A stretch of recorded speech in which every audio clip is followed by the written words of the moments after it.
there I was, sitting, waiting for my name to be called as I was in the middle of jury duty, which was not fun, but it was surprisingly tolerable. And I was a smart cookie and knew I'd be waiting a long time. So I got my tablet and got the Shonen Jump app. And this is not a sponsorship for Shonen Jump, just bear with me. On this very same day, my luck struck, and on the app was a Death Note special one-shot. Now, some of you may be sitting there thinking, Death Note had a one-shot? Yes, they did. It was unique.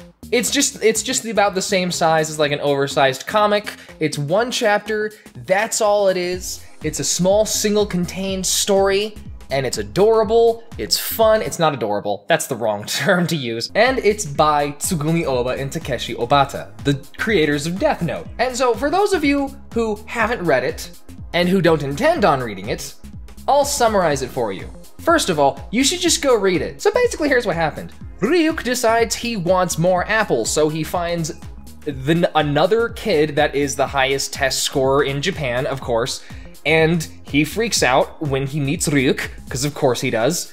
And this sumbitch, he's like, you know what? I got the Death Note now. He's been caught up on the whole Kira thing and how he managed to get that power. He's like, you know what? I'm going to sell the Death Note. He doesn't want to kill people, understandable, but like, this bitch is gonna sell the Death Note. What the hell? And he's smart, you know, he can't make it to where anything is traceable to him directly, so he has Ryuk hold up a sign in front of national television saying that he's selling it, go on Twitter, use the hashtag Kira's Power, place your bid. And it starts working, because if it didn't, it would be really boring of a read. 1, 2, skip a few, eventually, America wins the bid of, get this, $4 quadrillion. I'm going to say that again. $4 quadrillion. And I'm gonna get back to that in a second. So, because the main character is like, you know what? I can't have it where it's directly sent to my bank account. That'd make it too easy to find me. So he does what I would argue is actually pretty smart. And he tells the American government to send the $4 quadrillion to Yotsuba Bank, and the Yotsuba Bank has to disperse all the money to everyone equally that currently has a bank account under the age of 60. That one's pretty smart, I'll give you that. So then Yotsuba Bank says, we got the money. Freaking okay. And then Ryuk goes to the President of the United States to hand over the Death Note. And Ryuk tells the president, hey, by the way, there's this new rule, if you accept this, you die. And the president doesn't take it. And Ryuk's like, oh, you choose your own life over your nation? Let's put a pin in that. I'm gonna get back to that in a second. I wanna talk about that bit also. So the story ends with everyone being like, oh man, the Japanese economy, it's booming. We suddenly have $4 quadrillion circulating within a single nation. And then when the main character goes to withdraw his money, he dies because he violated the new rule that he was unaware of, and Ryuk is back to square one. Now, when I was reading this, I couldn't help but feel like some of the circumstances and some of the outcomes of some of the decisions was kind of dumb. And it made me question a lot of things. First of all, after hearing some feedback of other people's opinions on the events that happened in this one-shot, I have some things I want to address. First of all, that frickin' $4 quadrillion. First of all, do you have any idea how much money that is? The answer is you don't. I guarantee you don't. We can't even really fathom $1 billion. And we're talking not a trillion, $4 quadrillion. Let me put it to you this way, and this was a fantastic method in order to help me understand, at least get a sense of how big a billion is. We're just gonna work on a billion, not a quadrillion. A billion, okay, a million seconds, a million with an M, a million seconds is about 1 week. A billion seconds with a B is about 32 years. That is the egregious difference that is a million versus 1 billion. can you imagine the difference between a billion and a trillion? And we're going a step beyond that. We're going from a trillion to a quadrillion. Now, the national debt is up to about $22 trillion. So, like, we're not even halfway there, but we're getting there. We're making progress. But like, some people came up to me and asked, wouldn't all that money suddenly surging to one nation actually disrupt the economy more than it would help it? You see, the thing with this is that Japan would immediately become the world's biggest moneylender. They have $4 quadrillion. So they would be like the financial powerhouse of the world. So when it says that the Japanese economy was booming, yeah, that's probably reasonable.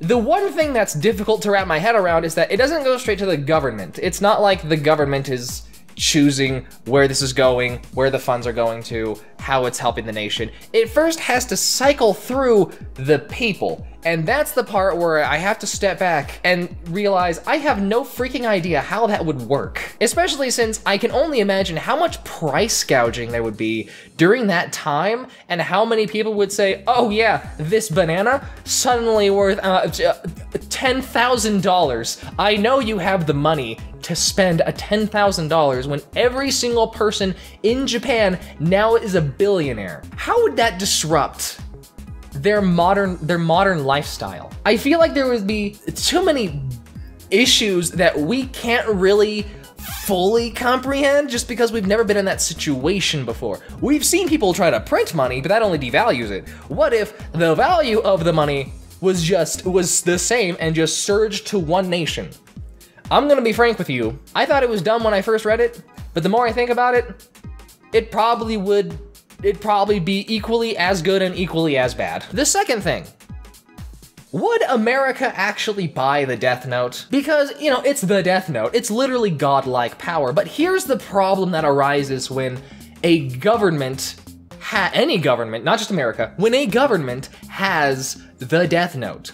It would mean that, let's assume that the president actually accepted the Death Note and he didn't die. That would mean any political figure that suddenly has a heart attack and dies, America would immediately be suspect to a murder. Like, there's no way you can prove it, but everyone would be scared and there would be political turmoil everywhere. There would be reasonably two outcomes that I can think of how this would actually go down. All the other nations would have to immediately retaliate, and that would possibly spark a world war.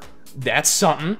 Or the United Nations and everyone would have to be like, hey, we have to destroy this. There's no way we can feasibly let this happen. Can you imagine how much this would disrupt the political system? Can you imagine what this would do? It's not like a nuclear bomb. That's the closest equivalent I can think of about this. But with nuclear warheads, other countries figured out how to manufacture those. Other countries managed to equalize the amount of power across the world. With the Death Note, there's one, and it's in one person's hands at a time. That is, you can't just give it, you could probably divvy up the pages and spread it out to other people. You know what? That's probably the third option. You could probably tear out each and every single one of the pages, give it to the world superpowers, and be like, cool, now checks and balances are back in order. I like that idea. That's probably another way it would go, assuming we weren't smart enough to destroy it, which I'm assuming we wouldn't be smart enough to destroy it. But in the events that actually happened, in the one shot, the president not accepting it because he didn't want to die, was that selfish? Because on a certain level, yes, absolutely, but on another level, it's never a good thing when the president suddenly goes kaput. And so when the president was like, I'm not taking it, that was probably also a smart idea. That was probably him trying to be like, hey, I don't want to cause everyone to panic because he's the only one in the room and it's not like anybody else can see what happened. It's never a good thing. No matter what your opinion is of the president or of any future presidents, it's not a good thing. Yeah, the devil you know? But afterward, when the president said that he was going to tell everyone that he accepted it, even though he didn't, that was pretty selfish. That would cause a lot of problems. Oh god. But you could argue that the president should have accepted it, because then the Death Note would be in the hands of some unknown person who would probably use it like Kita did, as their history had already shown. So yeah, I mean, like, you could argue that also. My opinion could be swayed back and forth on this one. This specific topic, I could go back and forth. But here's the reason I decided to make the title of this video a little bit clickbaity. Was the one-shot kind of dumb? Because this one-shot brings up a lot of issues that a sequel series in Death Note would have. The issues would be the world knows about the Death Note. The thing about the original series of Death Note is that at the beginning, it was very believable, all these actions and all of these motivations behind these people, because a big aspect to Death Note was that everyone had to kind of wrap their heads around godlike power exists in our world. And that was something we had not yet tackled. And a big and besides Nier and Mellow being what people accused the second half of the series being the reason that it kind of sucked, I think another huge issue was just because people were starting to learn about Kita and the existence of his power. Once it becomes a global phenomenon, and you have one writer having to try and wrap his head around how all these other nations and the socio-political strife that would happen. I mean, he's bound to have constant backlash and people constantly scrutinizing him. Like, for example, me, right now, in this video, would that actually happen? Is that actually how it would go down? Is that actually how the economics would break down? Is this too simple? Should this be more complex?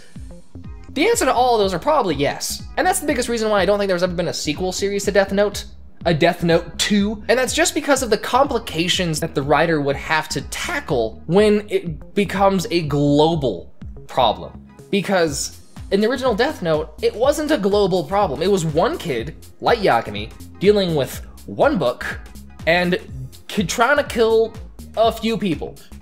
A lot of people eventually. And of course, in the progress of that story, of course, people would start to catch on, and it would start to become known, and information would start to leak out. That's an understandable progression of the story, and if that didn't happen, I would be much more upset than the events that actually occurred. This one-shot, in certain ways, if you just look at the story itself, yeah, it's kind of dumb. The events that unfolded and the questions that it sparks makes it to where you have to logically think, I don't think this stuff would really play out this way. But for a meta reasoning, I think this chapter is absolutely genius. And the meta reasoning behind this is the exact same reason why the original Death Note was so fantastic and loved. It wasn't just the story that we loved, it was all the questions that arose in our head when we read it.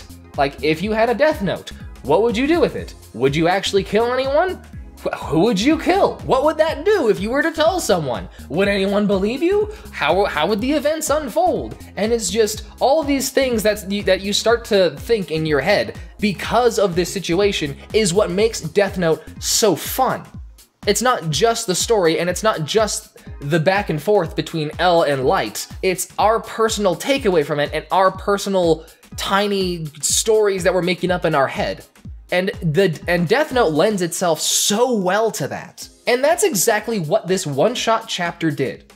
It made it to where we were all questioning, we were all thinking, we were all trying to poke holes in his plan, and the main character actually had a pretty solid plan, all things considered. I'm gonna be honest with you, he's a smart cookie. And so if you haven't read this one-shot, then you should. Because I left out a lot of details, and there is a lot more fun things that you can look at into this.